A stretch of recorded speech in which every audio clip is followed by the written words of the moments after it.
News 18 digital ಕಂಟೆಂಟ್ಗೆ ಸ್ವಾಗತ. ನಾನು ಅರುಣ್ ಕುಮಾರ್ ಕದಂ. ರೈತರಿಗೆ ರಸಗೊಬ್ಬರ ಸಿಗ್ತಾ ಇಲ್ಲ ಒಂದು ಕಡೆ, ಆದರೆ ಮತ್ತೊಂದೆಡೆ ಏನಂದರೆ ರಸಗೊಬ್ಬರ ಕಾಳಸಂತೆಯಲ್ಲಿ ಮಾರಾಟವಾಗ್ತಿರುವಂಥ ಜಾಲ ಈಗ ಕಲಬುರಗಿಯಲ್ಲಿ ಪತ್ತೆ ಆಗಿರುವಂಥದ್ದು. ಕಲಬುರಗಿಯ ನಗರದ ಹೊರವಲಯದಲ್ಲಿರುವಂತಹ ಕಪ್ನೂರ್ ಇಂಡಸ್ಟ್ರಿಯಲ್ ಏರಿಯಾನಲ್ಲಿ ಒಂದು ದಾಲ್ಮಿಲ್ ಗೋಡಾನಲ್ಲಿ ಈ ರೀತಿ ಒಂದು ರಸಗೊಬ್ಬರವನ್ನು ಕಾಳಸಂತೆಯಲ್ಲಿ ಮಾರಾಟ ಮಾಡ್ತಾ ಇರುವಂಥ ಜಾಲ ಈಗ ಗೋಡಾನ್ ಈಗ ಪತ್ತೆ ಆಗಿರುವಂಥದ್ದು. ಕಲಬುರಗಿ ನಗರ ಸೇರಿದಂತೆ ಗ್ರಾಮೀಣ ಭಾಗದಲ್ಲೂ ಕೂಡ ರೈತರೇನಂತಂದರೆ ಯೂರಿಯಾ ಗೊಬ್ಬರಕ್ಕಾಗಿ ಸಾಕಷ್ಟು ಏನಂತಂದರೆ ದಿನವಿಡೀ ಕಾಯ್ದರೂ ಕೂಡ ಒಂದೆರಡು ಪ್ಯಾಕೆಟ್ ಮಾತ್ರ ರೈತರಿಗೆ ರಸಗೊಬ್ಬರ ಸಿಗ್ತಾ ಇದೆ. ಆದರೆ ಈ ಒಂದು ಗೋಡಾನ್ನಲ್ಲಿ ನೋಡಿದ್ರೆ ಟನ್ಗಟ್ಟಲೆ ಸುಮಾರು 1400ಕ್ಕೂ ಅಧಿಕ ಬ್ಯಾಗ್ಗಳಲ್ಲಿ ಈಗ ಯೂರಿಯಾ ಗೊಬ್ಬರ ಪತ್ತೆ ಆಗಿರುವಂಥದ್ದು. ಇದು ಏನೆಂದರೆ ಪ್ರಧಾನಮಂತ್ರಿ ಫೋಟೋ ಇರುವಂಥದ್ದು. ಅಲ್ಲದೆ ಇದು ಕೇಂದ್ರ ಸರ್ಕಾರದಿಂದ ರೈತರಿಗೆ ಸಬ್ಸಿಡಿ ದರದಲ್ಲಿ ವಿತರಣೆ ಮಾಡುವಂಥ ಯೂರಿಯಾ ಗೊಬ್ಬರ ಇಲ್ಲಿ ಸಿಕ್ಕಿರುವಂಥದ್ದು. ಆದರೆ ಈ ಯೂರಿಯಾ ಗೊಬ್ಬರ ಎಲ್ಲಿಂದ ಬಂತು, ಯಾರು ಇವರಿಗೆ ಸಪ್ಲೈ ಮಾಡಿದ್ದಾರೆ ಅನ್ನೋದ್ರ ಬಗ್ಗೆ ಅದು ಏನಂತಂದರೆ ಗೋಡಾನ್ ಇರುವಂಥದ್ದು ದಾಲ್ಮಿಲ್ಗಾಗಿ. ಆದರೆ ಆ ಒಂದು ದಾಲ್ಮಿಲ್ನಲ್ಲಿ ಈಗ ರಸಗೊಬ್ಬರ ದಾಸ್ತಾನು ಮಾಡೋದ್ರಿಂದ ಎಲ್ಲೋ ಒಂದು ಕಡೆ ಈ ರೈತರಿಗೆ ಸಬ್ಸಿಡಿ ದರದಲ್ಲಿ ಸಿಗುವಂಥ ರಸಗೊಬ್ಬರ ಇತ್ತು, ಇದು ರೈತರ ಅವರ ಹೇಗೆ ರಸಗೊಬ್ಬರ ಸಿಗದೇ ಪರದಾಡ್ತಾ ಇದ್ದಾರೆ. ಇವರು ಏನಂತಂದರೆ ಕಾಳಸಂತೆಯಲ್ಲಿ ದುಪ್ಪಟ್ಟು ದರದಲ್ಲಿ ಏನಂತಂದರೆ ಒಂದು ಕಾಳಸಂತೆಯಲ್ಲಿ ಮಾರಾಟನ ಮಾಡ್ತಾ ಇರುವಂಥದ್ದು ಈಗ ಬೆಳಕಿಗೆ ಬಂದಿರುವಂಥದ್ದು. ಇದು ಏನಂತಂದರೆ ರಸಗೊಬ್ಬರ ಇರುವಂಥದ್ದು ಕೇಂದ್ರ ಸರ್ಕಾರ ರೈತರಿಗೆ ಸಬ್ಸಿಡಿ ದರದಲ್ಲಿ ವಿತರಣೆ ಮಾಡ್ತಾರೆ. ಅದು ಏನಂತಂದರೆ ಸುಮಾರು 4000ಕ್ಕೂ ಅಧಿಕ ಬೆಲೆಯ ಯೂರಿಯಾ ಗೊಬ್ಬರ ಇದ್ದರೆ ಅದು ರೈತರಿಗೆ ಅಂದರೆ 266 ರೂಪಾಯಿ 50 ಪೈಸೆಗೆ ರೈತರಿಗೆ ಸಬ್ಸಿಡಿ ದರದಲ್ಲಿ ಕೇಂದ್ರ ಸರ್ಕಾರ ಕೊಡುತ್ತೆ. ಒಬ್ಬ ರೈತ ಏನಂತಂದರೆ ಪಹಣಿಯನ್ನು ಕೊಟ್ಟಂಥ ಸಂದರ್ಭದಲ್ಲಿ ಅವತನ ಆಧಾರ್ ಕಾರ್ಡನ್ನು ಕೂಡ ಈಗ RSK ಕೇಂದ್ರಗಳಲ್ಲಿ ಫರ್ಟಿಲೈಸರ್ ಕಂಪನಿಗಳಲ್ಲಿ ಅಂಗಡಿಗಳಿದ್ದಾವೆ, ಆ ಅಂಗಡಿಗಳಲ್ಲಿ ಹೋದಂಥ ಸಂದರ್ಭದಲ್ಲಿ ಅವರು ಏನಂತಂದರೆ ಪಹಣಿ ಮತ್ತು ಅವರ ಆಧಾರ್ ಕಾರ್ಡ್ ತೆಗೆದುಕೊಳ್ತಾರೆ. 1 ಎಕರೆಗೆ ಅವರಿಗೆ ಎಷ್ಟು ಏನಂತಂದರೆ ಯೂರಿಯಾ ಗೊಬ್ಬರ 1 ಎಕರೆಗೆ ಬೇಕಾಗುತ್ತೆ, ಅದೇ ಪ್ರಮಾಣದಲ್ಲಿ 1 ಎಕರೆಗೆ 2ರಂತೆ ಹೀಗೆ ಏನಂತಂದರೆ ಅವರ ಎಷ್ಟು ಪ್ರಮಾಣದ ಭೂಮಿಯಲ್ಲಿ ಬಿತ್ತನೆ ಆ ಒಂದು ಆಧಾರದ ಮೇಲೆ ಅವರಿಗೆ ರಸಗೊಬ್ಬರವನ್ನು ಕೊಡ್ತಾರೆ. ಆದರೆ ಇಲ್ಲಿ ನೋಡಿದರೆ ಟನ್ಗಟ್ಟಲೆ ರಸಗೊಬ್ಬರ ಈಗ ಸಿಕ್ಕಿರುವಂಥದ್ದು. ಎಲ್ಲೋ ಒಂದು ಕಡೆ ಕಾಳಸಂತೆಯಲ್ಲಿ ಅಧಿಕಾರಿಗಳು ಇದರಲ್ಲಿ ಏನಾದರೂ ಶಾಮೀಲಾಗಿದ್ದಾರೆ ಅನ್ನೋದ್ರ ಬಗ್ಗೆ ಈಗ ಅಧಿಕಾರಿಗಳು ತನಿಖೆಯನ್ನು ನಡೆಸ್ತಾ ಇರುವಂಥದ್ದು. ಇದು ಏನಂತಂದರೆ ಕಳೆದ ಹಲವು ದಿನಗಳಿಂದ ಈ ಒಂದು ಗೋಡಾನಲ್ಲಿ ರಸಗೊಬ್ಬರನ ಸ್ಟಾಕ್ ಮಾಡಿ ಅಲ್ಲಿಂದ ಏನಂದ್ರೆ ಬೇರೆ ಬೇರೆ ಕಡೆ ಇಂಡಸ್ಟ್ರಿಯಲ್ ಪರ್ಪಸ್ ಯೂಸನ್ನು ಮಾಡ್ತಾರೆ. ಅಂತಹ ಒಂದು ರಸಗೊಬ್ಬರನ ಯೂಸ್ ಮಾಡೋಂಥ ಕಾರ್ಖಾನೆಗಳಿದ್ದಾವೆ, ಖಾಸಗಿಗೆ ಫ್ಯಾಕ್ಟ್ರಿಗಳಿದೆ, ಅದಕ್ಕೆ ಇವರು ಏನಾದ್ರು ಸಪ್ಲೈನ ಮಾಡ್ತಾಯಿದ್ರು. ಅವರದೇ ಆದಂಥ ಈ ಒಂದು ಕೇಂದ್ರ ಸರ್ಕಾರದ ಲೇಬಲ್ ಇದ್ದಂಥ ಒಂದು ಸಬ್ಸಿಡಿ ದರದಲ್ಲಿ ಸಿಗುವಂಥ ರಸಗೊಬ್ಬರವನ್ನು ಪಾಕೆಟ್ಗಳನ್ನು ಬೇರೆ ಚೀಲಗಳಲ್ಲಿ ಬಿಳಿ ಬಣ್ಣದ ಚೀಲಗಳಲ್ಲಿ ಅದರಲ್ಲಿ ಇದು ಏನಂತಂದ್ರೆ ಇಂಡಸ್ಟ್ರಿಯಲ್ ಪರ್ಪಸ್ ಮಾತ್ರ ಇಂಡಸ್ಟ್ರಿಗೆ ಬಳಕೆ ಮಾಡಲು ಮಾತ್ರ ಅಂತ ಬರೆದಿದ್ದಂಥ ಲೇಬಲ್ ಇರುವಂತಹ ಒಂದು ಬ್ರ್ಯಾಂಡನ್ನು ತಮ್ಮದೇ ಆದಂಥ ಬ್ರ್ಯಾಂಡನ್ನು ಮಾಡಿ ಅಲ್ಲಿ ಏನಂತಂದರೆ ಅದು ಏನಂತಂದರೆ ಇಂಡಸ್ಟ್ರಿಯಲ್ ಅದಕ್ಕೆ ದುಪ್ಪಟ್ಟು ದರದಲ್ಲಿ ಅಂದರೆ ಸುಮಾರು 3000ಕ್ಕೂ ಅಧಿಕ ಬೆಲೆಯಲ್ಲಿ ಅವರಿಗೆ ಮಾರಾಟನ ಮಾಡ್ತಾ ಇರುವಂಥದ್ದು. ಇದು ಏನಂತಂದರೆ ರೈತರಿಗೆ ಸಬ್ಸಿಡಿ ದರದಲ್ಲಿ ರೈತರಿಗೆ ಅನುಕೂಲ ಆಗಲಿ ಅಂತ ಕೇಂದ್ರ ಸರ್ಕಾರ ರೈತರಿಗೆ ವಿತರಣೆ ಮಾಡಿದರೆ ಇದು ಏನಂತಂದರೆ ಇಲ್ಲಿನ ಕಾಳಸಂತೆ ದಂಧೆಕೋರರು ಮತ್ತು ಅಧಿಕಾರಿಗಳು ಅಥವಾ ಇದರಲ್ಲಿ ಶಾಮೀಲಾಗಿದ್ದಾರೆ ಅನ್ನೋದ್ರ ಬಗ್ಗೆ ಕೂಡ ಈಗ ತನಿಖೆ ನಡೆಸ್ತಾ ಇರುವಂಥದ್ದು.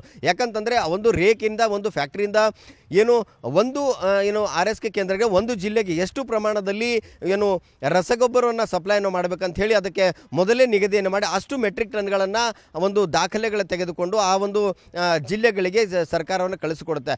ಆದರೆ ಎಲ್ಲಿಂದ ಇದು ಈ ಒಂದು ಗೋಡಾನ್ಗೆ ಬಂತು ಅನ್ನೋದ್ರ ಬಗ್ಗೆ ಕೂಡ ಈಗ ಅನುಮಾನವನ್ನು ಮೂಡ್ತಾ ಇರುವಂಥದ್ದು. ಎಲ್ಲೋ ಒಂದು ಕಡೆ ಇದರಲ್ಲಿ ಏನಂತಂದರೆ ಅಧಿಕಾರಿಗಳಿಗೆ ಏನಂತಂದರೆ ಅವರಿಗೆ ಏನಾದರೂ ಇದರಲ್ಲಿ ಶಾಮೀಲಾಗಿದ್ದಾರೆ, ಅದು ಅವರಿಂದ ಮುಖಾಂತರವಾಗಿ ಏನಾದರೂ ಇದು ಪರ್ಚೇಸನ್ನು ಮಾಡಿದ್ದಾರೆ ಅನ್ನೋದ್ರ ಬಗ್ಗೆ ಕೂಡ ಈಗ ಅಧಿಕಾರಿಗಳು ತನಿಖೆ ನಡೆಸ್ತಾ ಇರುವಂಥದ್ದು.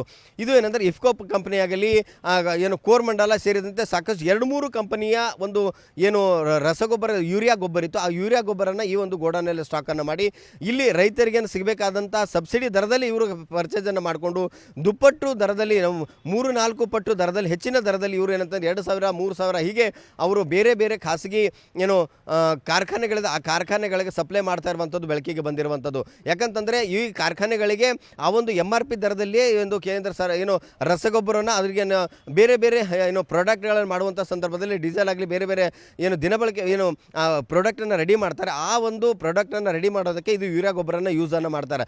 ಅಂಥದಕ್ಕೆ ಏನಂತಂದರೆ ಅವರಿಗೆ ಯಾವುದೇ ರೀತಿಯ ಸಬ್ಸಿಡಿ ದರದಲ್ಲಿ ಸಿಗಲ್ಲ. ಆದರೆ ಹೀಗಾಗಿ ಆ ಸಬ್ಸಿಡಿ ದರದಲ್ಲಿ ರೈತರಿಗೆ ಸಿಕ್ಕಂಥ ಯೂರಿಯಾ ಗೊಬ್ಬರ ಚೀಲಗಳಿದ್ದಾವೆ, ಆ ಚೀಲ ಚೀಲಗಳನ್ನು ಇವರು ಕಡಿಮೆ ದರದಲ್ಲಿ ಖರೀದಿಯನ್ನು ಮಾಡಿ ಹೆಚ್ಚಿನ ದರದಲ್ಲಿ ಇವರು ಏನಂತಂದರೆ ಇಂಡಸ್ಟ್ರಿಯಲ್ ಕಾರ್ಖಾನೆಗಳಿದೆ ಅವಕ್ಕೆ ಏನು ಮಾರಾಟನ ಮಾಡುವಂಥ ಈಗ ಜಾಲ ಪತ್ತೆಯಾಗಿರೋದು. ಸದ್ಯ ಏನಂತಂದರೆ ಆ ಗೋಡೌನ್ಗೆ ದಾಳಿಯನ್ನು ಮಾಡಿದಂಥ ಅಧಿಕಾರಿಗಳು ಮತ್ತು ಅಲ್ಲಿ ಪರಿಶೀಲನೆ ನಡೆಸಿದಂಥ ಸಂದರ್ಭದಲ್ಲಿ ಈ ಒಂದು ಗೋಡೌನಲ್ಲಿ ಅಂತಂದರೆ ಅಕ್ರಮವಾಗಿ ಯಾವುದೇ ರೀತಿ ಆ ಗೋಡೌನ್ಗೆ ಲೈಸೆನ್ಸ್ ಇಲ್ಲ ಮತ್ತು ಆ ಫರ್ಟಿಲೈಸರ್ ಏನು ಯೂರಿಯಾ ಗೊಬ್ಬರ ರಸಗೊಬ್ಬರನ್ನು ಏನು ಸ್ಟಾಕನ್ನು ಮಾಡ್ಕೊಂಡಿದ್ದಾರೆ ಆ ಸ್ಟಾಕಿಗೆ ಮಾಡಿಕೊಳ್ಳುವಂಥದ್ದು ಯಾವುದೇ ರೀತಿ ಅವರ ಹತ್ರ ದಾಖಲೆಗಳಿಲ್ಲ ಮತ್ತು ಆ ರಸಗೊಬ್ಬರನ ಪರ್ಚೇಸ್ ಮಾಡುವಂಥದ್ದಾಗಲಿ ಅವರ ಬಳಿ ಲೈಸೆನ್ಸ್ ಎಲ್ಲ ಹೊಂದಿಲ್ಲ. ಹಾಗಾಗಿ ಇದು ಏನಂತಂದರೆ ಅಕ್ರಮವಾಗಿ ಇಲ್ಲಿ ಏನಂತಂದರೆ ರಸಗೊಬ್ಬರನ ದಾಸ್ತಾನನ್ನು ಮಾಡಿ ಕಾಳಸಂತೆಯಲ್ಲಿ ಮಾರಾಟ ಮಾಡ್ತಾ ಇರೋದಕ್ಕೆ ಸ್ಪಷ್ಟವಾಗಿ ಮೇಲ್ನೋಟಕ್ಕೆ ಕಂಡು ಬಂದಿರುವಂಥದ್ದು. ಹಾಗಾಗಿ ಆ ಒಂದು ಗೋಡೌನ್ನ ಮಾಲೀಕರು ಯಾರಿದ್ದಾರೆ ಮತ್ತು ಯಾವ ಗೋಡೌನಲ್ಲಿ ಸ್ಟಾಕನ್ನು ಮಾಡ್ಕೊಂಡಿದ್ರು, ಯಾರು ಆ ಗೋಡೌನನ್ನು ಲೀಸ್ ಮೇಲೆ ಪಡ್ಕೊಂಡಿದ್ರು ಅವರ ಮೇಲೆ ಕೂಡ ಈಗ ಕಾನೂನು ಕ್ರಮಗಳ ಏನು ಕಲಬುರಗಿಯ ಸಬರ್ಬನ್ ಪೊಲೀಸ್ ಠಾಣೆಯಲ್ಲಿ ಈಗ ಪ್ರಕರಣವನ್ನು ದಾಖಲಿಸಿಕೊಂಡು ಈಗ ಪೊಲೀಸರು ತನಿಖೆಯನ್ನು ನಡೆಸ್ತಾ ಇರುವಂಥದ್ದು. ಸರ್ ಇವತ್ತಿನ ದಿವಸ ಕಲಬುರಗಿ ನಗರದಲ್ಲಿ ರೈತರ ಸಂಕಷ್ಟ ರೈತರಿಗೆ ಗೊತ್ತದ. ಇವತ್ತಿನ ಸಾಕಷ್ಟು ಹೋರಾಟ ಆಯಿತು, ಇದೇ ಯೂರಿಯಾ ಗೊಬ್ಬರಗೋಸ್ಕರ ಸಾಕಷ್ಟು ಹೋರಾಟಗಳು ಕೂಡ ಆಯಿತು, ರೈತರಿಗೆ ಸಮರ್ಪಕವಾಗಿ ಸಿಗ್ತಾ ಇಲ್ಲ ಅಂತೇಳಿ. ಆದರೆ ಇವತ್ತಿನ ದಿವಸ ಏನು ಕಲಬುರಗಿ ನಗರದಲ್ಲಿ ಏನು ಈ ದೊಡ್ಡ ದೊಡ್ಡ ರಾಜಕಾರಣಿಗಳ ಏನು ಚೇಲೆಗಳದಾರಲ್ಲ ಅವ್ರದ್ದು ಗೋಡಾನ್ ಸರ್ ಇವೆಲ್ಲ ಇದ್ದವು. ಯಾಕಂದರೆ ಇವತ್ತಿನ ದಿವಸ ಏನು ಗೌರ್ಮೆಂಟಿಂದ ಬರುವಂಥ ಏನು ರೈತರಿಗೂ ಬರುವಂಥ ಗೊಬ್ಬರ ಇಲ್ಲಿ ತಂದು ಡಂಪ್ ಮಾಡಿ ಇಲ್ಲಿಂದ ಈ ತಮ್ಮ ಒಂದು ವೈಟ್ ಕ್ಯಾರಿ ಬ್ಯಾಗ್ ಅವಕ್ಕೆ ಡಂಪ್ ಮಾಡಿ ರೈತರಿಗೆ ಆ್ಯಕ್ಚುಲಿ ಸಿಗಬೇಕಾಗಿದ್ದ ರೇಟು 300 ರೂಪಾಯಿ ಸರ್. ಇದು ಸೆಂಟ್ರಲ್ ಗೌರ್ಮೆಂಟ್ ಬರುವಂಥದ್ದು, ಇದು 300 ಚಿಲ್ಲರೆ ಸರ್. ಆದರೆ ಇವತ್ತಿನ ದಿವಸ ಇವ್ರು ತಮ್ಮ ಈ ಥರ ಪ್ಯಾಕಿಂಗ್ ಮಾಡಿಕೊಂಡು ಸುಮಾರು 500-600 ರೂಪಾಯಿ ಕಾಳಸಂತೆಯಲ್ಲಿ ಮಾರಾಟ ಮಾಡ್ಲತ್ತಾರೆ. ಇದು ಪಕ್ಕ ಖಚಿತ ಮಾಹಿತಿ ಮೇರೆಗೆ ನಾವು ಇವತ್ತಿನ ದಿವಸ ಇಲ್ಲಿ ಬಂದಿದ್ದೀವಿ ಸರ್. ಅದಕ್ಕೆ ಇವತ್ತಿನ ದಿವಸ ಈ ಅಕ್ರಮ ನಡೆಯುತ್ತೆ ಈ ಕಪ್ನೂರು ಇಂಡಸ್ಟ್ರಿ ಏರಿಯಾದಲ್ಲಿ. ಇಂಥ ಸಾಕಷ್ಟು ಈ ಏರಿಯಾದಲ್ಲಿ ಅಕ್ರಮಗಳು ನಡೀತಾ ಇವೆ. ಇದ್ರ ಬಗ್ಗೆ ಸಂಬಂಧಪಟ್ಟ ಅಧಿಕಾರಿಗಳು ಮಾಹಿತಿ ಇದ್ದರೂ ಕೂಡ ಯಾರೂ ಇದ್ರ ಬಗ್ಗೆ ತಲೆ ಕೆಡಿಸ್ಕೊಂಡಿಲ್ಲ. ಇದೊಂದು ಅನಾಹುತ ವಿಷಯ ಸರ್. ಇವತ್ತಿನ ದಿವಸ ಸಂಬಂಧಪಟ್ಟ ಈ ಪೊಲೀಸ್ ಇಲಾಖೆಗೂ ಇದ್ರ ಬಗ್ಗೆ ಮಾಹಿತಿ ಇದೆ, ಸಂಬಂಧಪಟ್ಟ DD ಅವರಿಗೂ ಕೂಡ ಇದ್ರ ಬಗ್ಗೆ ಮಾಹಿತಿ ಇದೆ. ಆದರೂ ಕೂಡ ಒಬ್ಬರು ಕೂಡ ಇವತ್ತಿನ ದಿವಸ ಹಣಿಕಾಕುವಂಥ ಕೆಲಸ ಮಾಡಕತ್ತಿಲ್ಲ. ಅದಕ್ಕೆ ನಾವು ಇವತ್ತು ಇದು ಒಂದು ಉಗ್ರವಾಗಿ ಖಂಡಿಸುತ್ತಾ ಏನು ಇದ್ರ ಹಿಂದೆ ಯಾರು ಕೈವಾಡವಿದೆ ಮತ್ತು ಇದು ಗೋಡಾನ್ ಯಾರ್ದು, ಈ ಅಕ್ರಮ ಯಾರು ಮಾಡ್ಲತ್ತಾರ ಅವ್ರ ವಿರುದ್ಧ ಸೂಕ್ತವಾದ ತನಿಖೆ ಆಗಬೇಕು, ಅವ್ರ ವಿರುದ್ಧ ಕಠಿಣ ಕ್ರಮ ಆಗಬೇಕು. ಯಾಕಂದರೆ ಇದು ರೈತರ ವಿಷಯ ಇದೆ. ಇದು ಯಾಕಂದರೆ ರೈತರ ಬಗ್ಗೆ ಸಿಗುವಂಥ ಗೊಬ್ಬರದ ವಿಷಯ ಇದೆ. ಅದಕ್ಕಾಗಿ ಸರ್ಕಾರ ಆಗಿರ್ಬೋದು, ಇಲ್ಲೇ ಉಸ್ತುವಾರಿ ಸಚಿವರು ಮಾನ್ಯ ಪ್ರಿಯಾಂಕ್ ಖರ್ಗೆ ಅವರು ಮಾತೆದ್ದಿದ್ರೆ ಯಾವುದಾದ್ರೂ ಬಗ್ಗೆ ಮಾತಾಡ್ತಾರೆ. ಈ ಅಕ್ರಮದ ಬಗ್ಗೆ ತಮಗೂ ಕೂಡ ಮಾಹಿತಿ ಇಲ್ಲ ಅನ್ನಿಸ್ತದೆ. ಅದಕ್ಕೆ ತಮ್ಮ ಈ ಒಂದು ಸುದ್ದಿ ವಾಹಿನಿ ಮೂಲಕ ಅವರಿಗೂ ಈ ವಿಷಯ ಮುಟ್ಲಿ, ಈ ಅಕ್ರಮ ಯಾರು ದಂಧೆ ಮಾಡ್ಲತ್ತಾರ ಅವ್ರ ವಿರುದ್ಧ ಕಠಿಣ ಕ್ರಮ ಆಗಬೇಕಂತ ನಾನು ಮನವಿ ಮಾಡ್ಕೊಳ್ತಾ ಇದ್ದೀನಿ ಸರ್. ನಮ್ಮ ಕಲಬುರಗಿ ಜಿಲ್ಲೆಯಲ್ಲಿ ಇಂಡಸ್ಟ್ರಿಯಲ್ ಏರಿಯಾದಲ್ಲಿ ಬಂದಿದ್ವಿ. ಸುಮಾರು ಕಪ್ನೂರು ಇಂಡಸ್ಟ್ರಿಯಲ್ ಏರಿಯಾದಲ್ಲಿ ದೂರ ಬಂದ ತಕ್ಷಣ ನಾವು ಜಿಲ್ಲಾ ಟೀಮೇ ನಾವು ಇಲ್ಲಿ ಇಮಿಡಿಯೇಟ್ ಬಂದುಬಿಟ್ಟಿದ್ದೀವಿ. ಇಲ್ಲಿ ಬಂದ ತಕ್ಷಣ ನೋಡ್ತೀವಿ ಇಲ್ಲಿ ಗೋಡೌನ್ ಯಾರ್ದಿದೆ ಗೋಡೌನ್ ಮಾಲಕ್ ಕೂಡ ಇಲ್ಲಿ ಬರ್ತಾ ಇಲ್ಲ ಸ್ಪಾಟ್ದಲ್ಲಿ. ಈಗ ಆಲ್ರೆಡಿ ಸುಮಾರು ಟೈಮ್ ನೋಡಿದ್ರು ಕೂಡ ಇನ್ನೂ ಬರ್ತಾ ಇಲ್ಲ. ಎರಡನೇ ವಿಚಾರ, ಯಾರು ಇದು ಪರ್ಮಿಷನ್ ಕೊಟ್ಟಿದ್ದಾರೆ, ನಮ್ಮ ಕಡೆ ಅಂತೂ ಪರ್ಮಿಷನ್ ತೊಗೊಂಡಿದ್ದು ಒಂದು ರೆಕಾರ್ಡ್ ನೋಡ್ಬೇಕಂತ ಇದ್ದೀವಿ. ಯಾರಿಗಾರೆ ಇದು ಪ್ರೆಸೆಂಟ್ಲಿ ನೋಡ್ಬೇಕಂದ್ರೆ ಇದು ದಾಲ್ ಮಿಲ್ ಇದೆ. ಈ ದಾಲ್ ಮಿಲ್ ಇನ್ನೂ ಎಕ್ಸಿಸ್ಟಿಂಗ್ದಲ್ಲಿ ಇಲ್ಲ, ಅಂದ್ರೆ ಕ್ಲೋಸ್ ಆಗಿಂದ ಕಾಣಿಸ್ತಾ ಇದೆ. ದಾಲ್ ಮಿಲ್ ಎಕ್ಸಿಸ್ಟಿಂಗ್ದಲ್ಲಿ ಇಲ್ಲ, ಹೀಗಾಗಿ ಎಕ್ಸಿಸ್ಟಿಂಗ್ದಲ್ಲಿ ದಾಲ್ ಮಿಲ್ ಇಲ್ಲ. ಬಟ್ ಇಲ್ಲಿ ಏನು ಯಾರಿಗೆ ಬಾಡಿಗೆ ಕೊಟ್ಟಾರೇನೋ ಅದು ಕೂಡ ಯಾರೂ ಬರ್ತಾ ಇಲ್ಲ. ಹಾಂ, ಪ್ರೆಸೆಂಟ್ ಏನು ಮಾಡ್ತಾ ಇದ್ದಾರೆ ಇಲ್ಲಿ ಯೂರಿಯಾ ಬ್ಯಾಗ್, ಬೇರೆ 5-6 ಕಂಪನಿ ಯೂರಿಯಾ ಬ್ಯಾಗ್ ಇದೆ. ಇಪ್ಕೋದವ್ರಿದೆ, ಕ್ರಿಪ್ಕೋ ಕಂಪನಿದವ್ರಿದೆ, ಆಮೇಲೆ NFLದವ್ರದ್ದಿದೆ, ಕೋರೋಮಂಡಲ್ದವ್ರಿದೆ, ಇತರೆ ಕಂಪನಿದವ್ರದ್ದು ಏನು ಬ್ಯಾಗ್ಗಳು ಸ್ಟಾಕ್ ಏನು ಮಾಡಿದಾರೆ, ನಮ್ಮ ರೆಗ್ಯುಲರ್ ಏನು ಸಬ್ಸಿಡೈಸ್ಡ್ ಬೇಸ್ಡ್ ಬ್ಯಾಗ್ ಏನಿದ್ದಾವೆ ಆ ಬ್ಯಾಗ್ನಾಗೆ ನಮಗೆ ಯೂರಿಯಾ ಸ್ಟಾಕ್ ಮಾಡಿದ್ದಾರೆ ಇಲ್ಲಿ. ಆ ಸ್ಟಾಕ್ ಯೂರಿಯಾ ಏನು ಮಾಡಿದ್ದಾರೆ ವೈಟ್ ಬ್ಯಾಗ್ನಾಗ ಟ್ರಾನ್ಸ್ಫರ್ ಮಾಡ್ತಾಯಿದ್ದಾರೆ. ಈಗ ಸುಮಾರು ಈಗ ಆಲ್ರೆಡಿ 1000+ ಬ್ಯಾಗ್ ಟ್ರಾನ್ಸ್ಫರ್ ಕೂಡ ಮಾಡಿದ್ದಾರೆ.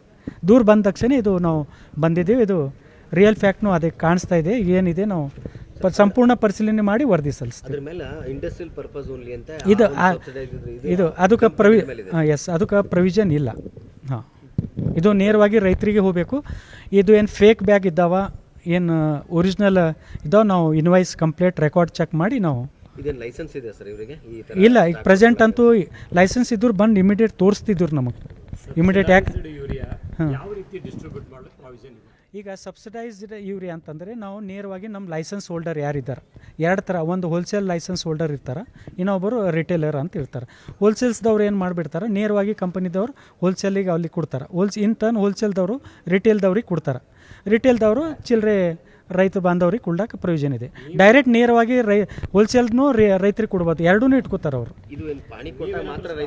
ಹಾಂ, ಹೌದು, ಪಾಣಿ ಅಂದ್ರೆ ಬೇಸ್ಟ್. ಅವ್ನಿಗೆ ಎಕ್ಸಾಂಪಲ್ ಅವ್ರದ್ದು 4 ಎಕರೆ ಭೂಮಿ ಇದೆ. 4 ಎಕರೆ ಭೂಮಿ ಅಂತಂದ್ರೆ ನಾವು 4 ಚೀಲ ಬೇಸ್ಡ್ ಆನ್ ಯಾವ ಬೆಳೆ ಬೆಳೀತಾ ಇದ್ದಾರೆ ಆ ಪ್ರಕಾರ ನಾವು ಕೊಡೋದು. ಎಸ್ ನಾವು ಅದು ಆಥರೈಸೇಷನ್ ಕೊಡ್ತೀವಿ ವಿತೌಟ್. ಈಗ ನಾವು ಆಥರೈಸೇಷನ್ ಕೊಟ್ಟ ತಕ್ಷಣ ಮಾತ್ರ ಅವ್ರು ಇಡ್ಲಕ್ಕೆ ಪ್ರೊವಿಷನ್ ಇದೆ. ಈಗ ಸುಮಾರು ಎಲ್ಲ ಸೇರಿ ಒಂದು 540 ಜಿಲ್ಲೆಯಲ್ಲಿ 540 ಫರ್ಟಿಲೈಸರ್ ಶಾಪ್ಸ್ ಇಲ್ಲ ಇಲ್ಲ ಆ ಟೈಪ್ ಸ್ವಲ್ಪ ಕಷ್ಟ ಹೇಳೋದು. ಯಾಕಂತಂದರೆ ಕೆಲವರು ಡೈರೆಕ್ಟ್ ಎಲ್ಲಿ ಶಾಪ್ ಇರ್ತಾರೆ ಅಲ್ಲೇ ಸ್ಟಾಕ್ ಮಾಡ್ತಾರೆ. ಕೆಲವರು ಏನು ಮಾಡಿಬಿಡ್ತಾರ, ಗೌರ್ಮೆಂಟಿಂದ ನಿಮ್ಗೇನು ಬೇರೆ ಕಡೆಯಿಂದ ಬಂದಂಥದ್ದು ರೇಕ್ನ ಎಲ್ಲಿ ಸ್ಟಾಕ್ ಮಾಡ್ಕೊತಾರೆ? ಈ ಗೌರ್ಮೆಂಟ್ಲಿಂದ ಬಂದು ನಾವು ಸಂಬಂಧಪಟ್ಟ ಕಂಪನಿ ಅವ್ರದ್ದು ಗೋಡೌನ್ದು ಫಿಕ್ಸ್ ಇರ್ತಾವೆ. ಎಕ್ಸಾಂಪಲಿಗೆ NFL ಆಗಲಿ ಕೋರೋಮಂಡಲ್ ಆಗಲಿ ಅವ್ರವ್ರು ಅಲ್ಲಿ ಸ್ಟಾಕ್ ಮಾಡಿದಾಗ ಅವ್ರದ್ದೇ ಆದಂಥ ಗೋಡೌನ್ ಇರ್ತಾವೆ. ಇಂಟರ್ನ್ ಆ ರೇಕ್ ಪಾಯಿಂಟ್ಲಿಂದ ಗೋಡೌನಿಗೆ ಸ್ಟಾಕ್ ಆಗಿ ಗೋಡೌನ್ಲಿಂದ ಇಂಟರ್ನ್ ಅವ್ರಿಗೆ ಯಾರ್ಯಾರು ಬೇಡಿಕೆ ಇರ್ತಾರೆ ಆ ಪ್ರಕಾರ ಅವ್ರು ಸಪ್ಲೈ ಮಾಡ್ತಾರೆ. ನೋ RSKಗಿಲ್ಲ, ನಮ್ಮ ಸರ್ಕಾರಿ ಜೊತೆಲಿ ನಾವು ಕೊಡೋದಿಲ್ಲ.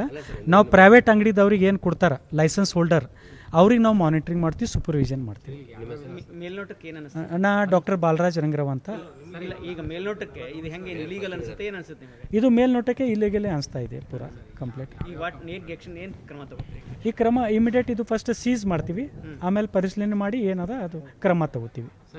ಎಲ್ಲೋ ಒಂದು ಕಡೆ ರೈತರಿಗೆ ದಿನವಿಡೀ ಕಾಯ್ತಾ ಕೂತರು ಕೂಡ ಅವರಿಗೆ ಏನು ಒಂದೊಂದು ಚೀಲಗಳು ಏನೋ ರಸಗೊಬ್ಬರ ಅವರಿಗೆ ಸಿಗ್ತಾ ಇಲ್ಲ. ಆದರೆ ಈ ಒಂದು ಕಾಳಸಂತೆಯಲ್ಲಿ ಇಷ್ಟು ಪ್ರಮಾಣದಲ್ಲಿ ಏನು ರಸಗೊಬ್ಬರ ಸಿಕ್ಕಿರುವಂಥದ್ದು ಎಲ್ಲೋ ಒಂದು ಕಡೆ ಈ ಒಂದು ಅಕ್ರಮ ದಂಧೆಕೋರರು ಯಾವ ರೀತಿ ಅಕ್ರಮವಾಗಿ ಸಾಗಾಟ ಮಾಡೋದಾಗಲಿ, ಅಕ್ರಮವಾಗಿ ಖರೀದಿ ಮಾಡೋದಾಗಲಿ, ಅಕ್ರಮವಾಗಿ ಮಾರಾಟ ಮಾಡುವಂಥ ಜಾಲ ಈಗ ಪತ್ತೆಯಾಗಿರುವಂಥದ್ದು. ಹೀಗಾಗಿ ರೈತರು ಏನು ಹೇಳೋದಂತ, ನಮಗೆ ದಿನವಿಡೀ ನಿಂತಹ ಸಂದರ್ಭದಲ್ಲಿ ಒಂದು ಚೀಲ ಜಾಸ್ತಿ ಕೇಳಿದ್ರು ಯಾರೂ ಕೂಡ ರಸಗೊಬ್ಬರವನ್ನು ಕೊಡಲ್ಲ. ಹಾಗಾಗಿ ನಾವು ಖಾಸಗಿಯಲ್ಲಿ ಹೆಚ್ಚಿನ ಪ್ರಮಾಣ ದರದಲ್ಲಿ ನಾವು ದುಡ್ಡನ್ನು ಕೊಟ್ಟು ನಾವು ಖರೀದಿಯನ್ನು ಮಾಡ್ತೀವಿ. ಆದರೆ ಇಲ್ಲಿ ನೋಡಿದರೆ ನಮ್ಮ ರೈತರ ಹೆಸರಲ್ಲಿ ಇಷ್ಟೊಂದು ಪ್ರಮಾಣದಲ್ಲಿ ರಸಗೊಬ್ಬರವನ್ನು ಸ್ಟಾಕನ್ನು ಮಾಡಿಕೊಂಡು ಬೇರೆ ಕಡೆ ಏನು ಕಾರ್ಖಾನೆಗಳಿಗೆ ಮಾರಾಟವನ್ನು ಮಾಡ್ತಾ ಇರುವಂಥದ್ದು, ಇದು ಏನಂತಂದರೆ ನಮ್ಮ ರೈತರಿಗೆ ಮಾಡಿದಂಥ ಮೋಸ ಅನ್ನುವಂಥ ಮಾತು ಕೂಡ ರೈತರು ಹೇಳ್ತಾರೆ. ಹಾಗಾಗಿ ಅವರು ಯಾರು ಈ ಒಂದು ಅಕ್ರಮವಾಗಿ ಏನು ರಸಗೊಬ್ಬರವನ್ನು ಕಳ್ಳ ಸಾಗಣೆಯನ್ನು ಮಾಡ್ತಾರೆ, ಯಾರು ಅಕ್ರಮವಾಗಿ ಮಾರಾಟವನ್ನು ಮಾಡ್ತಾ ಇದ್ದಾರೆ ಅವರ ಮೇಲೆ ಸೂಕ್ತ ಕ್ರಮಗಳನ್ನು ಕೈಗೊಳ್ಳಬೇಕು. ಮುಂದಿನ ದಿನಗಳಲ್ಲಿ ನಮಗೆ ಏನಂದರೆ ರೈತರಿಗೆ ಸರಳ ರೀತಿಯಲ್ಲಿ